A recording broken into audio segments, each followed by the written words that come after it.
Hello दोस्तों, स्वागत है आप सभी का मेरे यूट्यूब चैनल द संजय। दोस्तों, यूजीसी नेट दिसंबर 2023 की बात चल रही है, सीरीज चल रही है, जिसमें मैं आपको एक एक क्वेश्चन के बारे में बताता चल रहा हूँ जो यूजीसी नेट जून 2023 में हुआ है। यानी मैं इस वाली वीडियो में आपको क्या बताता हूँ, एजुकेशन सब्जेक्ट से संबंधित जो हमारा पेपर 19 जून को 2023 को जो पेपर हुआ था, उस पेपर में कौन कौन से क्वेश्चन, एक एक क्वेश्चन को मैं एक एक चैप्टर से क्लियर कराता चल रहा हूँ, जिसमें मैंने आपको वीडियो एनालिसिस भी बता दिया कि कौन कौन से क्वेश्चन आए थे। अब मैं एक एक क्वेश्चन को बताता चल रहा हूँ कि कौन कौन से क्वेश्चन आए थे, और ये जो हम टारगेट लेकर चल रहे हैं वो टारगेट हम दिसंबर 2023 से भी लेकर चल रहे हैं, क्योंकि दिसंबर 2023 में पेपर यूजीसी नेट का होना, ये वाली बात आपको पता है। और इसकी आंसर की भी आने वाली है 2-4 दिन में। उसके बाद रिजल्ट शायद 15 जुलाई से पहले इसका रिजल्ट आ जाएगा। आज जो हम बात करने जा रहे हैं वो बात करने जा रहे हैं माइक्रो टीचिंग यानी सूक्ष्म शिक्षण की बात करने जा रहे हैं कि सूक्ष्म शिक्षण से 2 क्वेश्चन पूछे गए पिछले यूजीसी जून 2023 जो 19 जून को हुआ है। अब थोड़ा इसके बारे में हम बात करेंगे, माइक्रो टीचिंग होता क्या है। तो सबसे पहले जो हम बात करेंगे इसका विकास किस विश्वविद्यालय में हुआ था। तो आपसे ये क्वेश्चन कई बार पूछा जाएगा और पहले भी पूछा गया, तो आपको बता देना स्टैनफोर्ड विश्वविद्यालय में इसका विकास हुआ है। स्टैनफोर्ड विश्वविद्यालय में। अगर ईयर की बात करें तो आपको बता देना 1961 में। लेकिन अब बात यहां पर आती है कि जब स्टैनफोर्ड विश्वविद्यालय में इसका विकास 1961 में किया तो वो कौन थे, तो वो थे डब्ल्यू एलन कीच एचिसन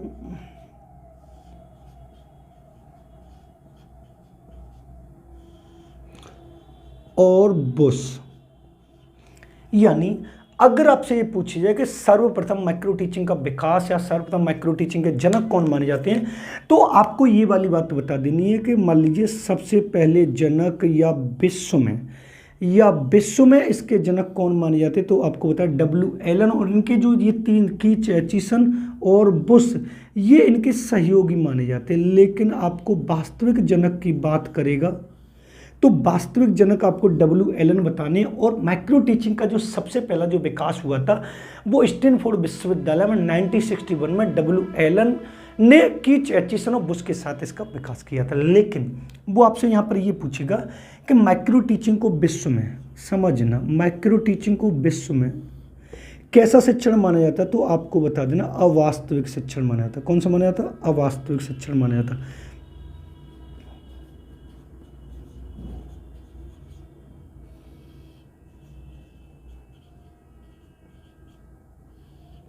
अवास्तविक शिक्षण माना जाता था विश्व में यानी अमेरिका में। लेकिन भारत में इसको वास्तविक शिक्षण माना गया, और भारत में इसके जनक कौन है उसके बारे में थोड़ा हम बात करते हैं। अब देखो, ये वाली बात मैंने आपको बताया, अगर आपसे पूछे विश्व में माइक्रो टीचिंग के जनक कौन है, तो आपको कौन बताना है? W Allen. अब विश्व में इसका विकास किस विश्वविद्यालय में हुआ, तो आपको बताना 1961 में स्टैनफोर्ड विश्वविद्यालय में। लेकिन जब दोस्तों हम भारत की बात करते हैं, तो यहाँ पर आपको एक बात ये समझनी है कि सर्वप्रथम डी तिवारी आए थे। कौन आए थे? डी तिवारी आए थे,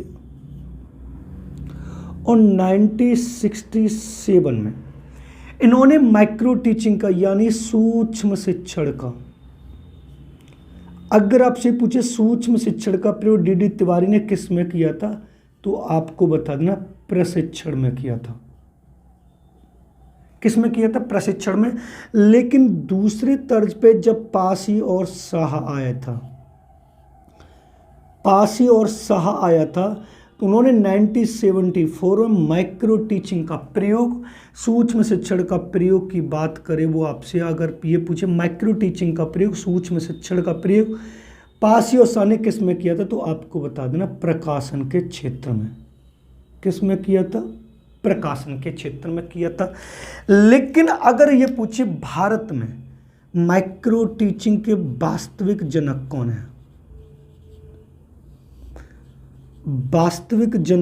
है, तो आपको वास्तविक जनक जो बताने, वो कौन बताने?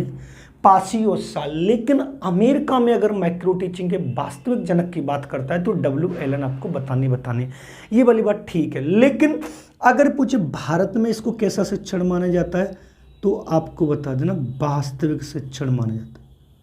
कैसा समय माना जाता है? वास्तविक शिक्षण माना जाता है। जबकि अमेरिका में कैसा माना गया, अवास्तविक शिक्षण माना गया। अब यहाँ पर क्या होता है कि यहाँ पर कक्षा को छोटे छोटे भागों में बांटकर अध्ययन किया था, इसका समय भी कम होता है, एक बार में एक ही कौशल का प्रयोग किया था। ये सारी की सारी बातें मैं आपको बताऊंगा, लेकिन इससे पहले मैं आपको एक इन्फॉर्मेशन दे देता हूँ। अगर आपको नोट्स जो मेरे खुद के हैंड राइटिंग जो लिखित हैं, नेट यानी यूजीसी नेट के फर्स्ट पेपर और सेकंड पेपर एजुकेशन, और आपको साइकोलॉजी और पेडागोजी जो किसी भी एग्जाम में आ रही हो, DSSS में हो, यूपी टेट में हो, सी टेट में हो, सुपर टेट में हो, रीट में हो, KVS में हो, अभी एकलव्य कॉलेज की भी आई हैं, अभी एकलव्य कॉलेज की वैकेंसी जो आई है 26 से, उसके भी आपको अगर नोट्स चाहिए तो आप इस नंबर पर कांटेक्ट कर सकते हैं 7217377533। यानी अगर यूजीसी नेट फर्स्ट पेपर के नोट्स चाहिए, मैथ वाले नहीं आपको मिलेंगे, मैथ वाले पार्ट को छोड़कर, फर्स्ट पेपर के UGC net second paper education की अगर आपको नोट्स चाहिए, इस वाले नंबर पर आप व्हाट्सअप कर सकते हैं, पूरी इन्फॉर्मेशन ले सकते हैं। नोट्स मेरे हाथ के लिखे हुए हैं। साइकोलॉजी और पेडागोजी किसी भी एग्जाम में आ रही है, उससे संबंधित आपको नोट्स चाहिए तब भी आपको अवेलेबल है, इस वाले नंबर पर आप व्हाट्सअप कर सकते हैं, पूरी इन्फॉर्मेशन ले सकते हैं। अब मैं आपको ये वाली बात बता रहा हूँ कि जो यूजीसी नेट में जो क्वेश्चन पूछा गया है, जो नेट में क्वेश्चन पूछा गया, वो कौन सा क्वेश्चन पूछा गया उसके बारे में थोड़ा हम बात करते हैं। देखो, उन्होंने सूक्ष्म शिक्षण चक्र के कौशल की बात की थी। देखो, समझना,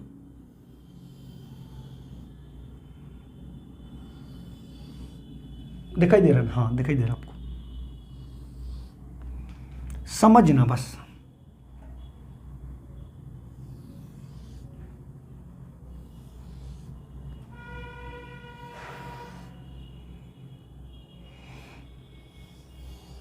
ये एक चक्र बनाया है मैंने। अब ये चक्र जो बनाया है किसका बनाया है, तो मैंने आपको बताया माइक्रो टीचिंग का चक्र बनाया है। किसका चक्र बनाया है? माइक्रो टीचिंग का चक्र बनाया है।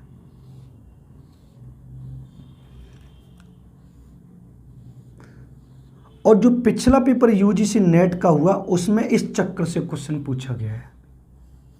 क्लियर बात है? ये चक्र आपको समझना है, और इस वाले चक्र का मैं नाम देता हूं सूक्ष्म शिक्षण चक्र।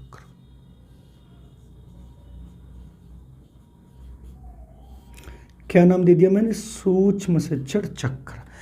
अब बात यहां पर देखो, पहला पॉइंट ये वाला है, पहला ये है, दूसरा ये है, तीसरा ये है, चौथा ये है, पांचवा ये है, और छठवां ये है। अब उसने जो क्वेश्चन पुटअप किया था, उसने पूछा था माइक्रो टीचिंग यानी सूक्ष्म शिक्षण चक्र का अंतिम पद कौन सा होता है। पहले पद पर हम पढ़ेंगे दोस्त पाठ्य योजना,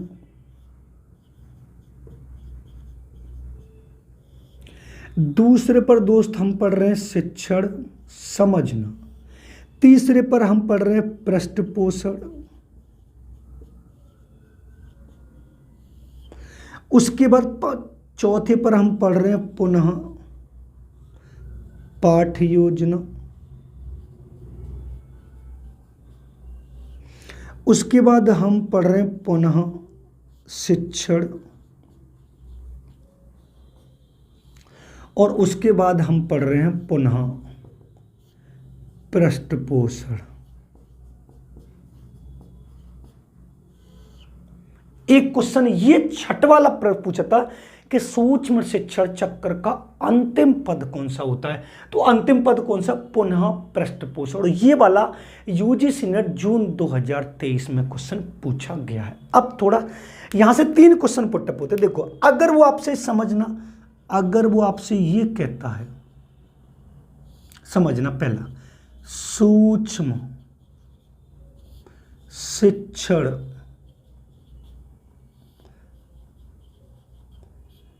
चक्र का अंतिम पद या प्रथम पद, 2 क्वेश्चन ऐसे बनाएगा। तो अंतिम पद की बात करें तो आपको बताना पुनः पृष्ठपोषण,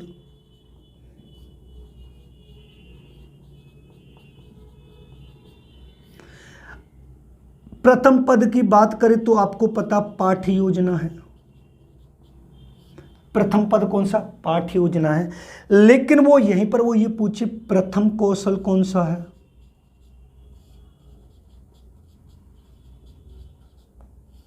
तो आपको बताना प्रस्तावना कौशल है।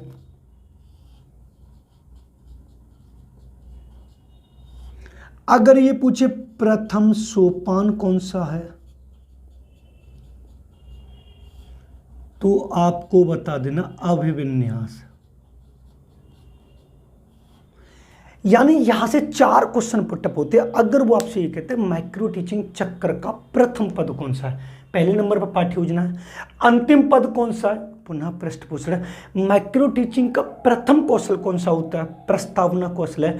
माइक्रो टीचिंग का प्रथम सोपान कौन सा होता है, तो जिसको हम अभिविन्यास कहते हैं।